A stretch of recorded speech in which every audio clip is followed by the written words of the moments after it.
palavra de Deus. E você que trouxe a sua Bíblia, o presbítero Fernando fez a leitura inicial dos Salmos 127. E eu convido os irmãos, por gentileza, abra comigo no Salmos 128. Capítulo 128. E esta perícope vai discorrer então sobre este capítulo. Nós vamos ler de maneira integral este capítulo, que é de certa maneira pequena, com 6 versos.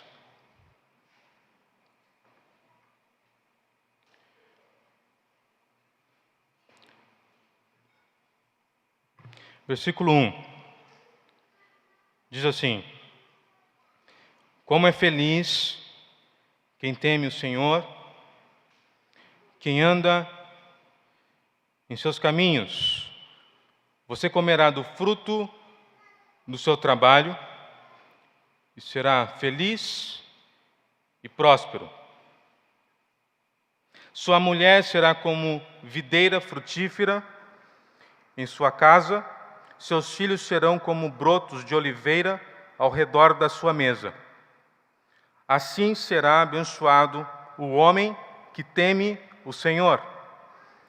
Que o Senhor o abençoe desde Sião, para que você veja a prosperidade de Jerusalém todos os dias da sua vida e veja os filhos dos seus filhos. Haja paz em Israel. Vamos orar?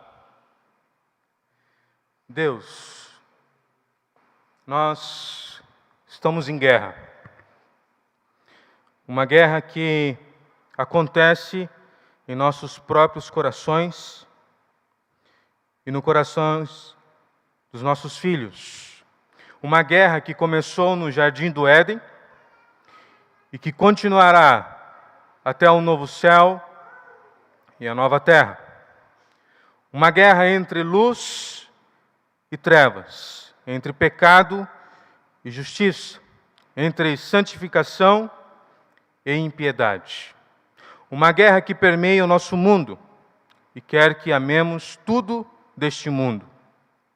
Ajuda-nos a lutar esta guerra. Nos ajude a caminhar pelo caminho estreito, olhando para Jesus. Correndo a corrida que está diante de nós, nos ajude a sermos modelos para os nossos filhos, para que eles vejam em nós como vencer o mundanismo e viver uma vida de piedade. Oramos em nome de Jesus. Amém. Irmãos, lendo o versículo 1, que diz assim: Como é feliz quem teme o Senhor, quem anda em seus caminhos. Neste capítulo, o salmista nos ensina sobre uma piedade real. A Bíblia nos diz que Deus nos deu todas as coisas e os seus caminhos nos conduzem a uma vida e a piedade. E no verso 1 nos revela o caminho daquele que teme ao Senhor. Nós temos aqui uma verdade que está inserida em todo o contexto de Salmos, de todo o contexto do Saltério, e que nos permite entender, meus irmãos, então, que existem 2 caminhos. Quais são eles? Bom, se há o caminho do temor, obviamente há o caminho da tolice. Se há o caminho da obediência, obviamente há o caminho da desobediência. Se há o caminho da vida, obviamente há o caminho que leva à morte. Se há o caminho da bênção, obviamente existe também o caminho da maldição. E neste salmo estamos sobre o contexto de Sião, celebrando a volta do exílio. Depois de tantos anos exilados, debaixo do castigo de Deus, por causa dos seus pecados, Deus restaura a sorte de Sião. Deus nos trouxe de volta, então, à Terra Santa, junto aqui com os remanescentes, onde tem Jerusalém, onde terá de novo o templo e a habitação do favor de Deus no meio do seu povo. A maldição que foi derramada sobre a terra, por causa da queda do homem, estava sendo retirada neste momento. Muito trabalho eles tinham pela frente, uma grande obra de reconstrução, de reedificação dos muros e da reconstrução do templo. É necessário que as famílias trabalhem com a mais profunda dependência de Deus, não pensando que pelo próprio esforço teriam eles algum mérito, ou pelas próprias obras poderiam conseguir alguma coisa. Eles precisavam ter uma definição clara da soberania de Deus e da supremacia de Deus. Essa doutrina, meus irmãos, da soberania de Deus, que assusta os ímpios, estabelece então uma fé que estabiliza o povo de Deus. Uma boa definição da soberania, uma boa definição da supremacia de Deus, faz com que o homem reconheça de fato quem é Deus e quem Ele é. Quer saber quem você é? Veja o que a Bíblia diz sobre você e sobre mim. Hoje, com o título A Piedade da Família Cristã, veremos que o cerne da piedade é vencer o mundanismo, que está no coração dos nossos filhos, que está em nosso próprio coração. Blanchett King, escrevendo sobre liderança eficaz em Jesus, narra uma história de uma famosa cantora de ópera. Esta cantora foi convidada para se apresentar num grande teatro, diante de uma grande plateia. E ela ensaiou por meses e meses. Quando chegou a noite, os assentos estavam cheios, lotados de fãs e admiradores. Quando ela cantou, e cantou, e cantou, ela começou a ver o brilho nos olhares. E ao encerrar a sua apresentação, ela foi aplaudida de pé. E aquela plateia aplaudiu ela de maneira incansável, que esta cantora, ele narra que ela teve que subir ao palco 3 vezes, até que a plateia parasse então de aplaudir. Mas quando chegou finalmente a hora dela ir embora, saindo do palco, seu apresentador, ou melhor, seu empresário, a abraçou e a parabenizou. Mas, em vez de agradecer o elogio, ela estava triste. E ela disse ao empresário que ela tinha falhado. Ele, sem acreditar, perguntou a ela: como você pode dizer isso? E ela disse: eu fui aplaudida de pé, mas teve alguém na primeira fila que não aplaudiu.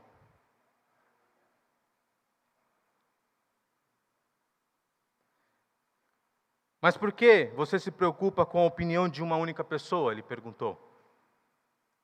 Quando todos amaram sua atuação. A cantora respondeu: a pessoa que estava aplaudindo era o meu professor.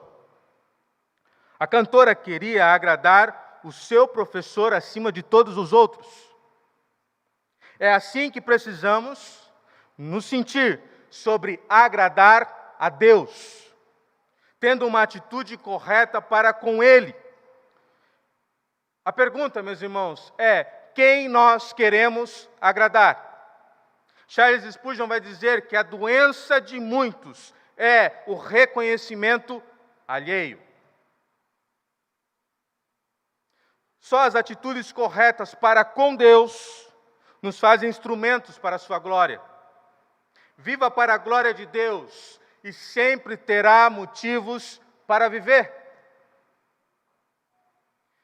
E quando falamos de piedade, muitos são herdeiros de uma dicotomia entre o espiritual e o terrestre, entre o sagrado e o secular.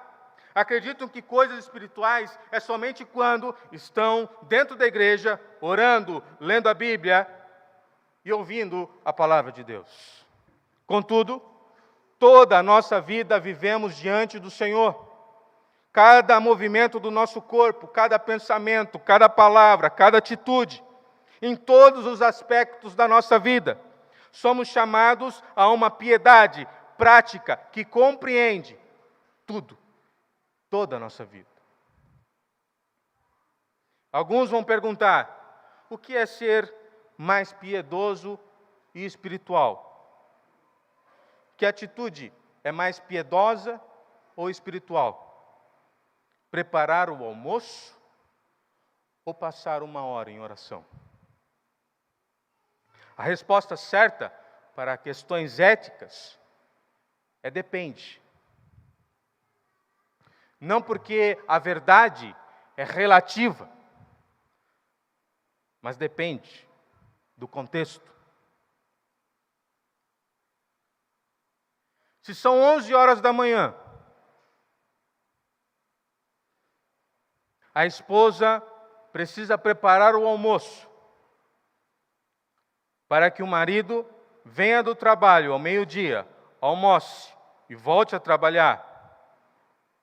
Se são 11 horas da manhã e ao meio-dia e meio os filhos precisam estar prontos após o almoço para ir para a escola, obviamente, meus irmãos, não é às 11 horas da manhã, por exemplo, que esta mãe e esta esposa vai se dirigir ao prédio da igreja e passar 1 hora em oração.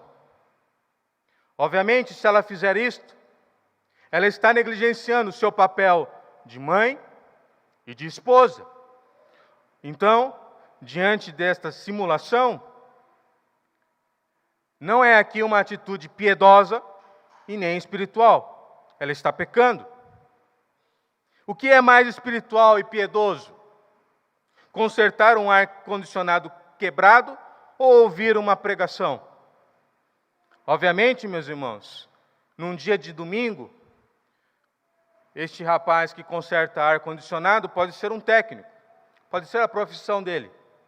Ele recebe a ligação do seu chefe, domingo pela manhã, antes da escola bíblica dominical, e recebe o convite do chefe: eu tenho um ar-condicionado extra para você consertar, vou lhe pagar em dobro. O que acontece com ele? Ele vai e negligencia o dia do Senhor, desobedecendo o 4º mandamento. Ele negligencia o culto público, ele negligencia a comunhão, ele negligencia a palavra do Senhor. Obviamente não é uma atitude piedosa esta. Ele está pecando. Porém, numa outra situação, numa segunda-feira, ele vai trabalhar e chega na casa de um cliente. Tem lá um ar-condicionado para ele consertar. Diante disso, ele para tudo o que ele está fazendo, pega o seu fone de ouvido e vai ouvir a pregação do dia anterior que o pastor pregou no domingo à noite e que ele não estava. E passa ali 1 hora ouvindo aquela pregação. Na segunda-feira, logo pela manhã, no expediente dele. Ouvir 1 hora de pregação neste momento é uma atitude piedosa? Obviamente que não, meus irmãos. Ele está negligenciando o seu trabalho, está mentindo para o patrão, quebrando o 9º mandamento. Ele é digno do salário? Obviamente que não. Quem não trabalha não é digno do salário, ele está roubando aquele dinheiro por aquele tempo que ele está parado. Piedade compreende toda a vida. Piedade compreende todos os aspectos da vida. E a base para uma vida piedosa aponta para um correto conhecimento das Escrituras. E longe, meus irmãos, longe de ser um conhecimento arrogante e autossuficiente. Trata-se de uma vida piedosa, o conhecimento de quem é Deus. Há muitos que têm um conhecimento de Deus, e este conhecimento, na verdade, é demasiadamente humano. Acreditando que Deus ele é movido, meus irmãos, por sentimentos. Deus, meus irmãos, é movido por princípios. Deus não é movido, meus irmãos, por momentos. Deus, meus irmãos, ele é movido na sua integridade, de maneira imutável. De momentos, vivemos nós, oscilamos na nossa vida espiritual, mas diante da concepção de quem é Deus, soberano, sublime, excelso, rei, imutável, autoexistente, nós alcançamos assim o entendimento de quem nós somos e de quem Ele é. Falamos assim então, que conhecendo quem é Deus, vamos alcançar a maturidade que tanto nós precisamos na vida cristã. E como nós alcançamos a maturidade na vida cristã? Diante do contexto da piedade. Sabe como você alcança a maturidade? Obedecendo. Obedecendo. Trata-se de uma vida piedosa, fé salvífica. Trata de uma vida piedosa, temor em ofendê-lo. Trata-se de uma vida piedosa, amá-lo como Pai. Trata-se de uma vida piedosa, reverenciá-lo como Senhor. O Deus que nos salvou, obviamente, também precisa ser o mesmo Deus, Senhor das nossas vidas. E um culto, meus irmãos. Um culto sincero e correto.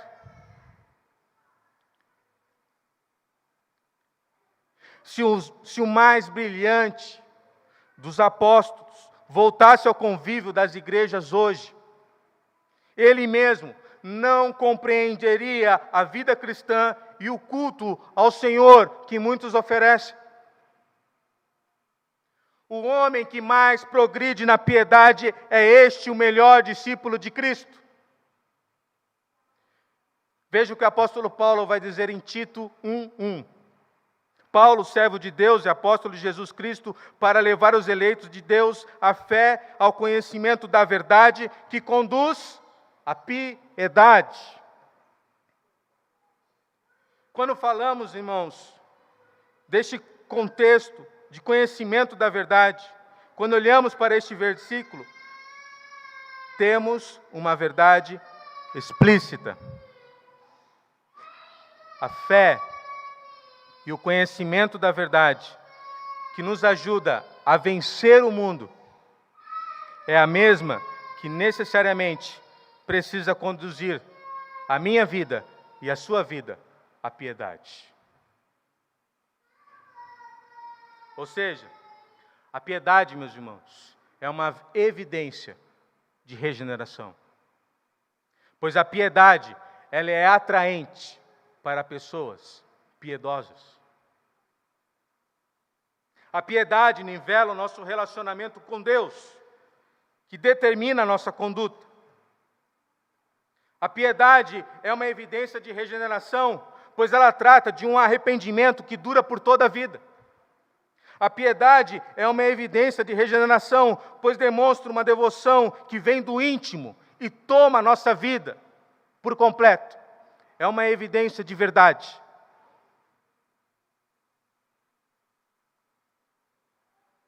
Que vem do íntimo. Moody vai dizer que a palavra de Deus, a verdade das Escrituras, ela não nos foi dada somente para aumentar o nosso conhecimento.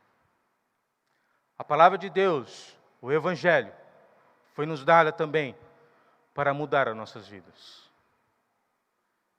Mudar as nossas vidas de maneira integral e genuína. Agora entrando no versículo 2, parece que o salmista não está atualizado com as nossas necessidades, desejos e prioridades. Pois o salmista tem a ousadia de afirmar que Deus abençoa de que forma, meus irmãos? De que forma Deus abençoa um homem piedoso? O que é a bênção do Senhor na vida dos eleitos, do povo de Deus?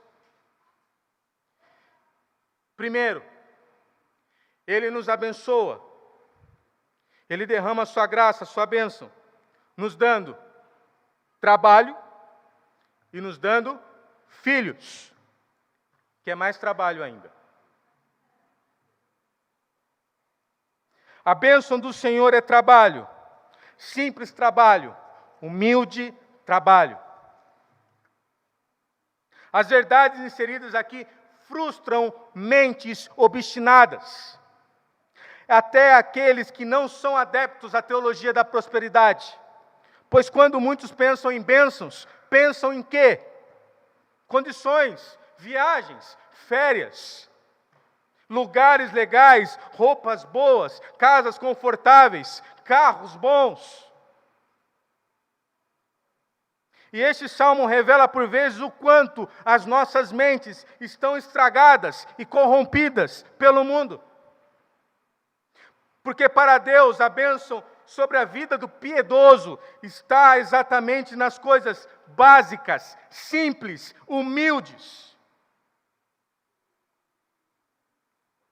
E nós, para entendermos isto, nós precisamos de uma mudança radical de mente e de cultura, porque a nossa cultura nada mais é do que uma cultura consumista e uma cultura principalmente preguiçosa.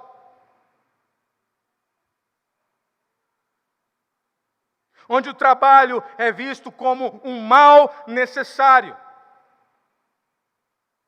Tem uma frase em inglês que representa muito bem aquilo que as pessoas pensam. Thanks God Friday. Graças a Deus, chegou sexta-feira. Uma cultura de preguiça que odeia o trabalho. Não vê o trabalho como um bênção. Muito pelo contrário. As pessoas sonham em ter um emprego que você não precise trabalhar. Isso é um sonho.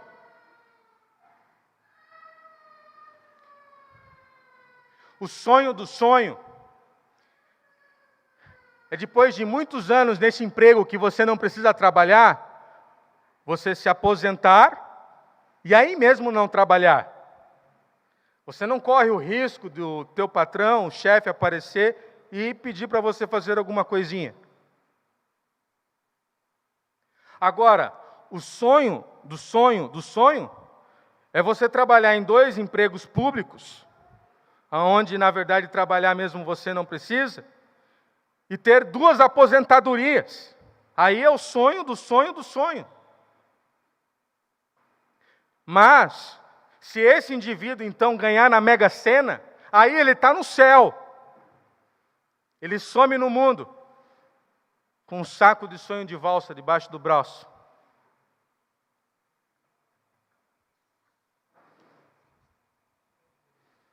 Isso é uma cultura diabólica e anticristã. Como é feliz quem teme ao Senhor, quem anda em seus caminhos. Você comerá do fruto do seu trabalho e será feliz. O crente simples levanta pela manhã 6 vezes por semana e pergunta para Deus: Deus, qual é a sua vontade para mim hoje? E Deus responde para você: vá trabalhar. Isso é a vontade de Deus. Nós podemos pensar sobre o nosso Senhor Jesus. O que Ele fez, meus irmãos? da sua adolescência até os 30 anos de idade, antes de ser chamado ao seu ofício de Messias e ser batizado. Ele trabalhou, filho de carpinteiro, simples trabalho, humilde trabalho. O Rei dos Reis, o bendito Filho de Deus, trabalhando simplesmente, fielmente, humildemente, sujando as suas mãos. Quantos de nós, hoje, quem sabe, não estaríamos e não estamos sujeitos a sujar as nossas mãozinhas, como Jesus sujou as dele?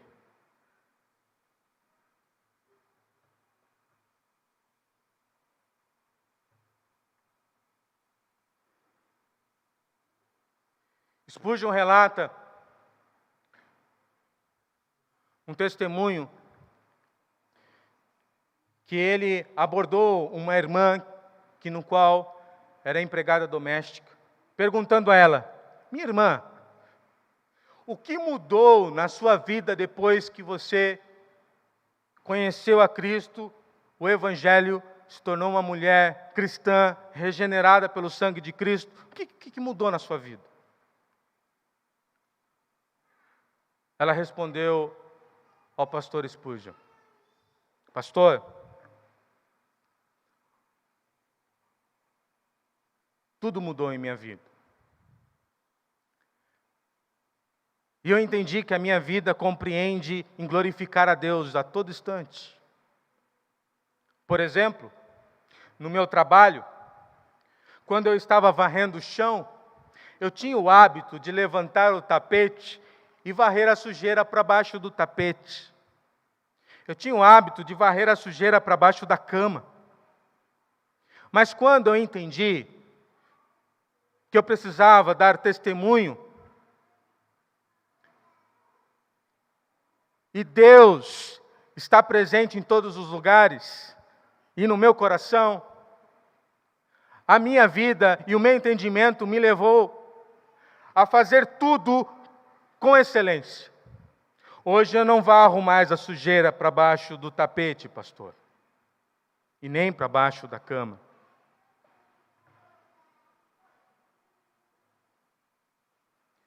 O que mudou na vida dela? Mudou o conceito de trabalho dela.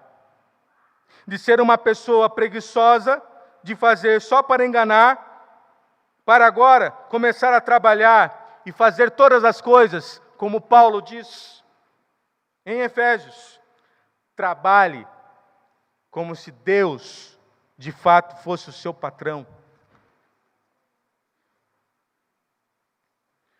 O salmista então vai para a segunda bênção que o Senhor derrama na vida daquele que o teme. A primeira bênção é trabalho, obviamente. Então, a segunda bênção é família. Sua mulher será como videira frutífera em sua casa. Seus filhos serão como brotos de oliveira ao redor da sua mesa. A Bíblia apresenta casamento, família, filhos como vida, alegria e bênção. Às vezes, meus irmãos, nós vamos a alguns casamentos e eles fazem aquelas brincadeiras na decoração, em cima do bolo, colocam lá uma aliança do lado da outra como se fosse algemas. Como se eles estão entrando numa prisão. Isso não é definição de casamento, meus irmãos. O Evangelho vai nos dizer que casamento é a demonstração da graça de Deus, com o propósito de nos fazer experimentar um relacionamento, complementaridade e de comunhão. E diante do casamento, nós experimentamos o amor, a graça de Deus, um sentimento genuíno que vem de Cristo Jesus. E a mulher aqui é representada pelo salmista na figura de uma videira frutífera. E o que a videira produz, meus irmãos? Uva. O que nós fazemos com a uva? Vinho. E por que Deus nos deu o vinho? Para trazer a alegria ao homem e para toda a sua casa. A mulher é um sinônimo de alegria na concepção de Deus. E veja onde ela está. Onde ela está, meus irmãos? Ela está no interior da sua casa. E se tem algo que incomoda a cultura contemporânea, é o papel da mulher piedosa, apresentada pelo Evangelho. Isso incomoda. Incomoda muita gente. É preciso cantar a música do elefante várias vezes.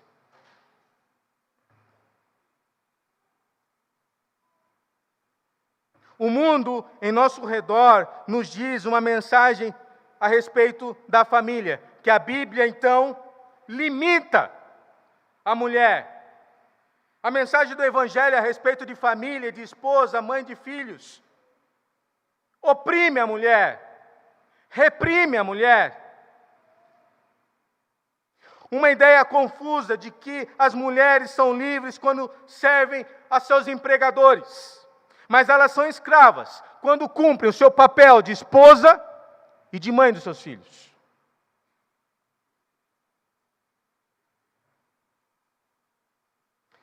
Mas nós já passamos, meus irmãos, por esse tipo de conversa, por esse tipo de diálogo, aonde Satanás diz o seguinte: Deus ele não entende. Ele é o criador do homem, Ele é o criador da mulher, Ele é o criador da família, mas Ele está enganado. Esse diálogo nós já tivemos lá no Jardim do Éden, entre Eva e a serpente, expressando que Deus não acertou em tudo. Ele está enganado. Que Deus não tem uma vontade boa, perfeita e agradável para a mulher diante do conceito das Escrituras. Nós temos que rejeitar esta fonte do inferno que diz que o Evangelho ensina que o papel da mulher deixa ela descalça e grávida na cozinha, sem nunca ter possibilidade de conhecer a liberdade. Isso é uma mentira terrível. Veja o que a Bíblia diz em Provérbios 31, daquela mulher virtuosa. Ela vai e compra terrenos, ela negocia, ela tem empregados e ela é uma mulher altamente capaz. Ela faz muitas coisas, ela se envolve em muitas coisas, mas todas as atividades dela não são ao custo da família. Todas as atividades dela compreendem ao redor da sua família.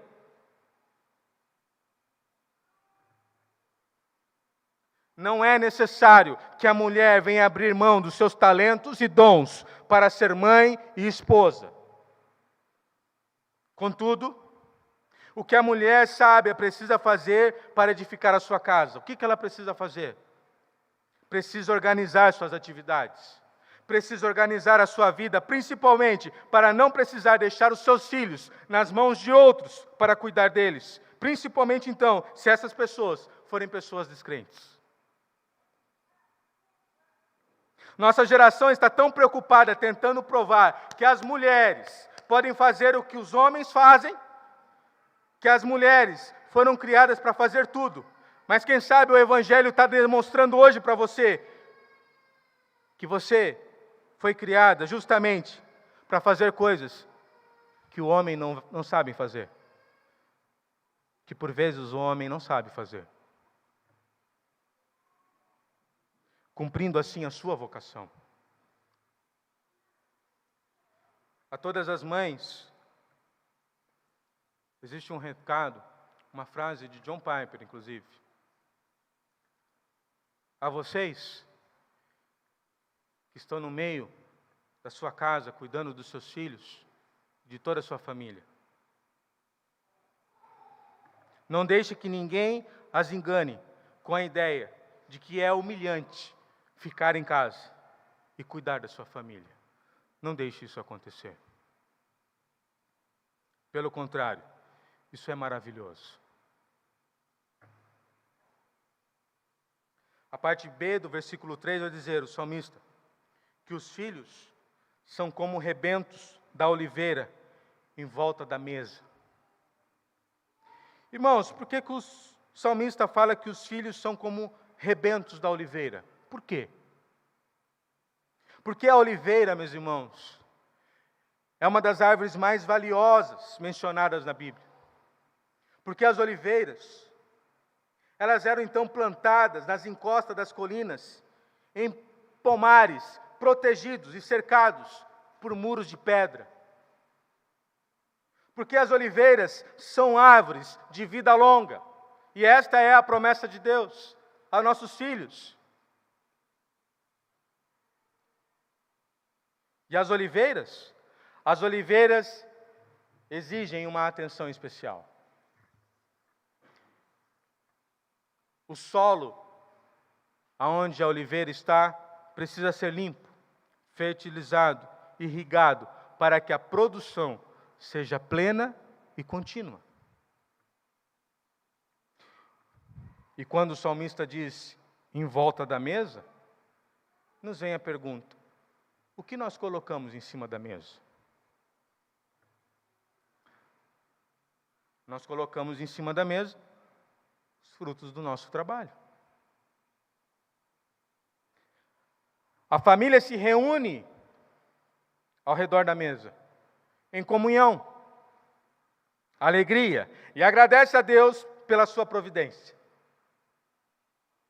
que é o exercício da sua soberania. E quando o salmista diz, em volta da mesa, irmãos,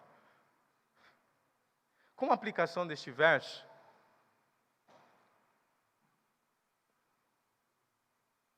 por acaso você já viveu uma realidade onde um vai comer na sala, o outro vai comer no quarto,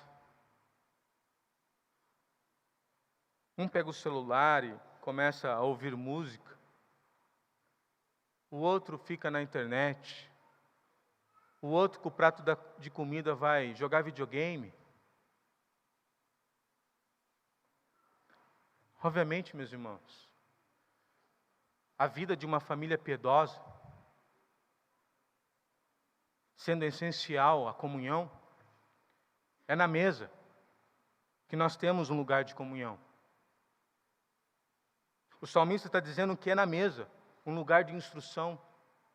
É na mesa onde pai e mãe estão ouvindo seus filhos e aconselhando seus filhos. É na mesa que nós oramos e agradecemos. É na mesa que o diálogo acontece. Estamos diante de uma geração que fica 2 horas, 3 horas no WhatsApp,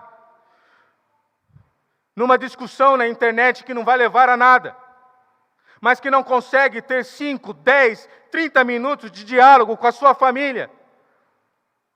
Vivemos uma geração que o pai, para falar com o filho, manda o WhatsApp, um está no quarto, o outro está na cozinha.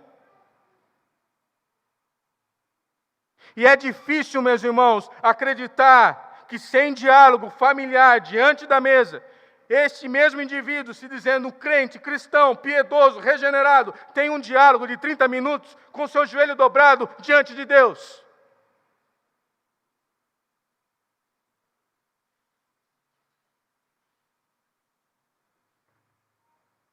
Uma família sem piedade é como uma casa sem telhado, sujeita a todo tipo de tempestade.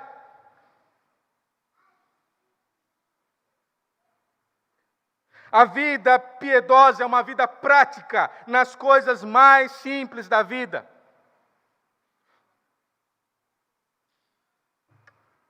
Como uma família em volta da mesa.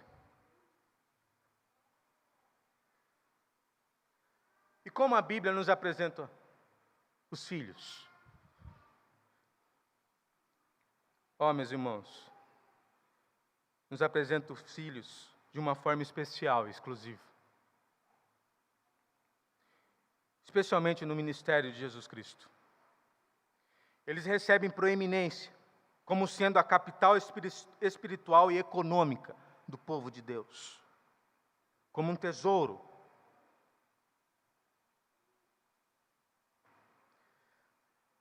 Não há nada dito diretamente sobre riqueza monetária a uma família temente a Deus. Mas os filhos nos são apresentados como herança do Senhor, conforme esta perícope também do Salmo 128, assim como do Salmo 127. Isso significa que eles são uma herança, dom, pertencente ao Senhor, generosamente dada ao povo de Deus. Você nega isso? Esse presente? Você é capaz de dizer ao contrário? Os filhos beneficiam tanto a igreja como o mundo. Não temos filhos para povoar o inferno, mas Cristo tomou as crianças e em seus braços os abençoou, dizendo: dos tais é o reino de Deus. Amados, imaginem vocês a nossa irmã Maria, mãe de Jesus. Que ela fosse uma moça com seus pensamentos corrompidos, sobre família, filhos, e sobre o que é o favor de Deus. Imagina, meus irmãos, se Maria fosse influenciada por esta cultura de morte e de egoísmo, vendo o filho como um problema, custo, como um trabalho que aprisiona.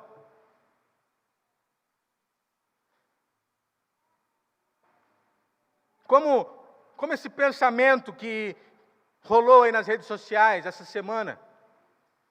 O título era: Detesto ser mãe e ajudo outras mulheres a lidar com esse sentimento. Olha que absurdo.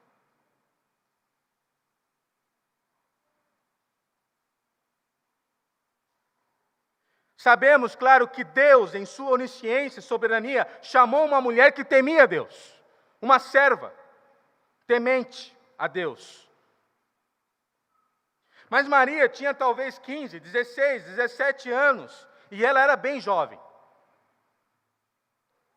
E o que entra em questão aqui, meus irmãos, não é se é ou não propósito do Senhor. O que entra aqui é o decreto do Senhor que foi anunciado. Você terá um filho, será chamado Santo, Filho de Deus. O que entra em questão o quê? É a obediência. Não tem outra. Obediência. E ela poderia dar respostas diferentes ao anjo que foi à casa dela. Poderia dar respostas diferentes. Como, por exemplo, ô anjo, filho? Minha concepção, anjo, de bênção é outra. Filho agora? Agora, filho? Ô anjo, minhas prioridades são outras. Filho, eu vou ter mesmo que cuidar dele. Filho, o meu prometido marido José, como é que vai ficar? Ô anjo, você estragou a nossa lua de mel. A minha cinturinha 36 não vai caber mais no vestido, depois da gravidez. Filho, Senhor, eu vou dar à luz, mas é de motivo de tristeza para mim. Isso não estava nos meus planos. Mas qual foi a resposta que Maria deu? Sou serva do Senhor, que aconteça comigo conforme a sua palavra. Então o anjo a deixou. E lá em Lucas vai deixar muito claro no capítulo 1.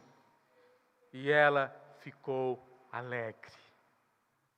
Muito alegre.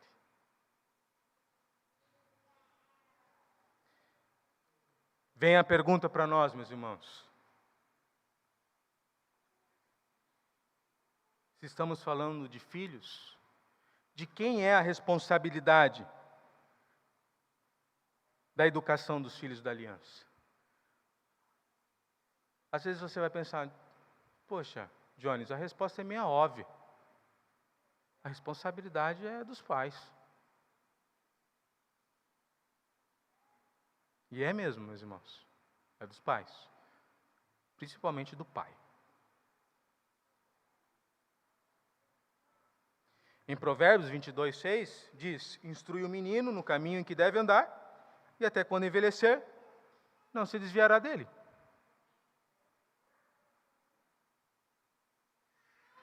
Porém, muitos pais dividem a educação dos seus filhos em 2 ou 3 partes, se responsabilizando apenas parcialmente. Os pais tendem a dizer, por exemplo, que não estão habilitados a ensinar ciências aos seus filhos. Eu não estou habilitado a ensinar geografia para o meu filho, gramática, filosofia, não estou habilitado. Essa responsabilidade não é minha. Portanto, há aqueles que dizem que esta é uma responsabilidade do professor. Assim se pode chegar à seguinte divisão na educação dos filhos e, consequentemente, da vida. Primeira divisão, educação moral. Os pais podem dizer, isso é responsabilidade nossa. Contudo, a intromissão da escola, por vezes, é permitida, é tolerada. A segunda divisão é educação intelectual. Os pais dizem, responsabilidade da escola. Neste caso, os pais se limitam a cobrar dos filhos, então, o quê? Boas notas. Quanto você tirou? Tirei 7. Dá para melhorar, né? Tirei 8. Pô, tá legal. Tirei 10. Merece um presente. A terceira divisão é educação religiosa, bíblica. Os pais podem dizer, é responsabilidade da igreja. A responsabilidade é dos professores da escola bíblica dominical. Muitos pais se omitem a ensinar a palavra de Deus aos seus filhos de uma maneira consistente, transferindo então essa responsabilidade aos oficiais da igreja. É como se houvesse uma separação, meus irmãos, entre espiritual e material, assim como o gnosticismo. Tal visão não está de acordo com a palavra de Deus, que nos ensina que tudo pertence ao Senhor. Salmos 24. Essa tricotomia educacional, separação entre os campos, moral, intelectual e espiritual, pode fazer com que os pais entreguem os seus filhos à escola. Entendendo que a escola é responsável em educar seus filhos intelectualmente. Perfeito? Se você entende assim, é intelectualmente dizendo que em ciências pode ensinar os seus filhos, os nossos filhos, que o mundo veio de uma grande explosão. É intelectualmente dizendo que em história vão ensinar aos nossos filhos que Deus não existe.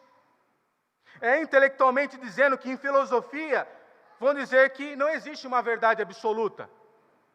É intelectualmente dizendo que em educação social, quem sabe, vão dizer que o aborto deveria ser legalizado, o casamento entre homens com homens, mulheres com mulheres, e que o homem é inerentemente bom. E toda essa mentira aqui continua na faculdade, o lugar onde os valores são mundanos. E todo esse contexto aqui é desesperador. Olhe para o mundo, meu irmão, e não irá querer ter um filho. Olhe para o mundo e não irá querer ter outro filho. Você vai observar o quê? A violência. Você vai observar o quê? As ideologias, a questão financeira, a questão da saúde. Ah, eu não vou ter um filho. Desisto.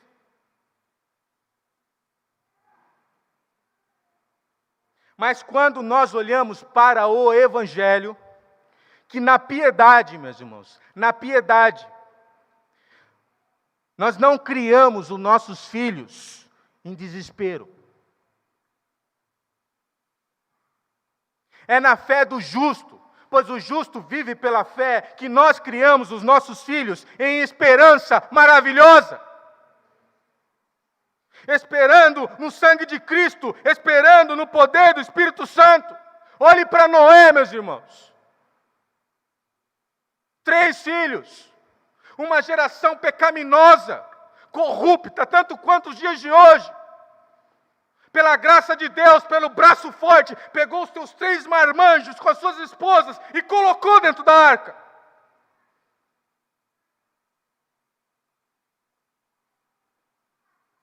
Vida piedosa é isso. É transferência. É discipulado de conhecimento, de graça, de unção, diante da aliança de Deus para nossas famílias.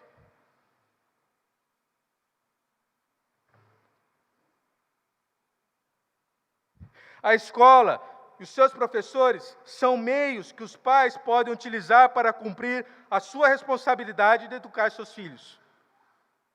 São meios. O professor tem autoridade, delegada pelos pais, de ensinar os seus filhos. E ainda que o professor seja também responsável, a responsabilidade final recai sobre quem? Sobre os pais. Recai sobre quem? Sobre os pais. Verso 4. Assim será abençoado o homem que teme ao Senhor. Meus irmãos, aqui neste verso, é como se o salmista viesse nos dizendo assim, preste atenção. Eu vou dizer mais uma vez, não se esqueça. O homem que teme o Senhor será abençoado com trabalho, e comerá do fruto do seu trabalho, com uma esposa que será como videira frutífera, e com filhos, meus irmãos.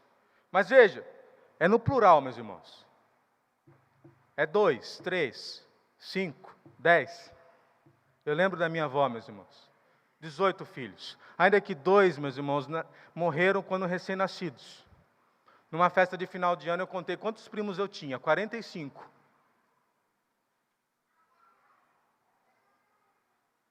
Que serão como brotos de oliveira ao redor da sua mesa.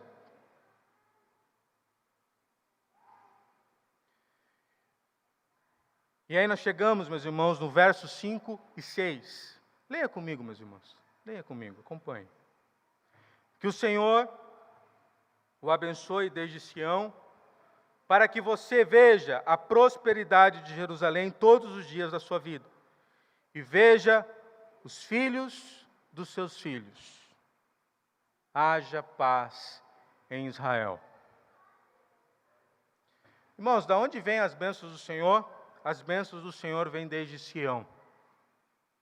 As bênçãos do Senhor para o homem que teme a Deus não acontecem de maneira isolada, mas acontecem no contexto da comunhão dos santos.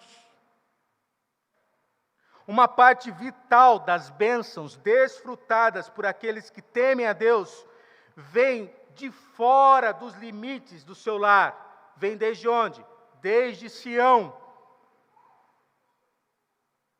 Olhar as bênçãos do Senhor, acreditando que elas vão recair sobre a sua família de maneira isolada, é o mesmo, meus irmãos, que um carteiro com uma bolsa cheia de carta.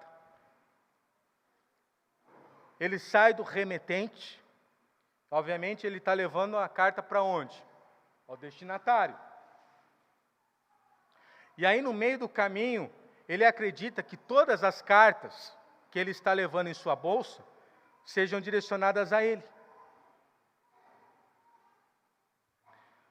Deus aqui é o remetente. Sião, a igreja, o povo da aliança, é o destinatário. E a família onde está? No meio. E diante da aliança de Deus, a família é abençoada. No contexto o quê? Da igreja, do corpo.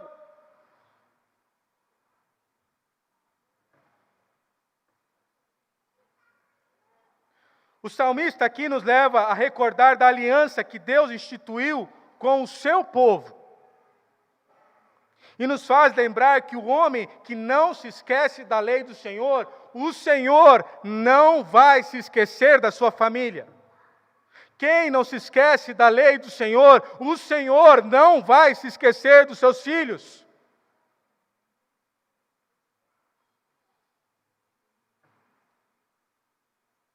As bênçãos familiares estão entrelaçadas com os benefícios comuns da igreja.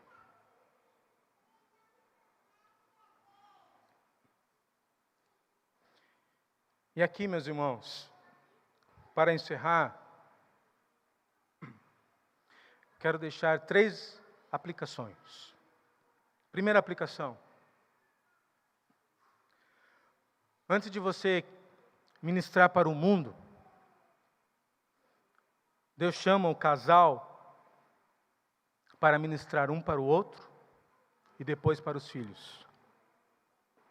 A família, meus irmãos, é o campo missionário mais importante que nós temos. E essa responsabilidade recai primeiramente para o pai, mas também para a mãe. Há aqueles que querem ganhar o mundo e esquecem da sua própria família. George Whitefield, um dos maiores pregadores que o mundo já conheceu, a maior característica dele não era a sua mensagem, não era a sua eloquência, era a sua piedade. Piedade. Segunda aplicação. Errar é humano. Perdoar é divino, meus irmãos. É mandamento do Senhor. Perdoe como o Senhor lhes perdoou. As queixas existem? Existem. Não é porque a família, o homem, a mulher são homens, temos homens piedosos, mulheres piedosas. Não é porque nós somos uma família piedosa que o homem, meus irmãos, o marido é perfeito. A esposa é perfeita. Não é porque somos uma família piedosa, temente a Deus, reformada, que os filhos são perfeitos. Mas não há cristianismo legítimo sem a prática do perdão. Não existe vida piedosa sem a prática do perdão. Terceira aplicação. O conhecimento de Deus é uma busca sem fim. Quando um homem piedoso usa as Escrituras para enxergar toda a realidade,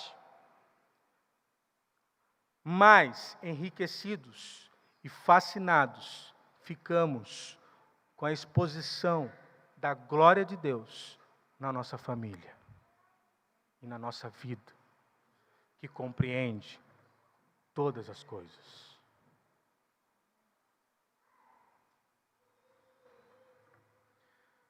Senhor, obrigado, Deus, pela Tua palavra. Obrigado, Senhor Jesus, pelas verdades do Evangelho. Ajuda-nos. Como início deste culto nós ouvimos, vivemos dias difíceis. Mas o Teu Evangelho nos traz esperança. O Teu Evangelho nos volta os nossos olhares àquilo que realmente importa. Que sejamos nós constantes, maduros em Tua presença. Ajuda-nos na fé, ajuda-nos na oração. Senhor, as nossas armas são armas invisíveis e que nós possamos utilizá-las de maneira veemente e confiante. A oração, o Teu Evangelho, o nosso testemunho, a fé que temos em Cristo Jesus, o nosso Salvador. Ó Senhor Jesus, ajuda-nos a guerrear esta batalha com as armas invisíveis que o Senhor nos forneceu.